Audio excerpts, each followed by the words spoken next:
అండి. ఆత్రేయం పూతరేకులు అంటే చాలా మందికి ఇష్టం ఉంటుంది. అలాంటి వాళ్ళు ఎవరైనా ఉంటే కామెంట్ చేయండి.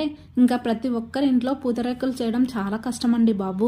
అయినా కట్టెల పొయ్యి మీద కుండలో చేసే పూతరేకులు పాల కన్నా సన్నగా ఉంటాయి. మనం ఇంట్లో గ్యాస్ల మీద చేస్తే అంత చక్కగా వస్తాయా చెప్పండి. అయినా ప్రయత్నించడంలో తప్పులేదు కదా, అందుకే ఈ వీడియో పోస్ట్ చేస్తున్నా. రాలేదని చెప్పను కానీ కుండ మీద అంతా చేసే అంత పర్ఫెక్ట్ రాలేదండి. అవును, మీకు పూతరేకులు అంటే ఇష్టమో లేదో కామెంట్ చేయండి. మీరు ఎప్పుడైనా ట్రై చేశారో లేదో, చేస్తే అవి ఎలా వచ్చాయో తప్పకుండా అయితే కామెంట్ చేయండి. అయినా మన పాతకాలం వంటకాలు, పిండి వంటలు అన్నీ మర్చిపోతున్నాం. ట్రెండ్ అంటూ వాటి వెనకాల అయితే పడుతున్నాం. అయినా పిండి వంటకాల్లో మీకు ఏది ఎక్కువ ఇష్టపడతారో మర్చిపోకుండా అయితే కామెంట్ చేయండి. వెరైటీ వంటకాలు ఏమైనా ఉంటే కూడా చెప్పండి, కాస్త నాకు యూజ్ అవుతాయి. ఇక పూతరేకుల విషయానికి వస్తే అంత చక్కగా రాలేదు కానీ తింటుంటే మాత్రం అంతకన్నా టేస్టీగా ఉన్నాయండి బాబు. పూతరేకులు అంటే ఏమైనా పూతరేకులే, దాని టేస్ట్ ఏది భర్తీ చేయలేదన్నమాట. ఉంటాను, బాయ్ బాయ్.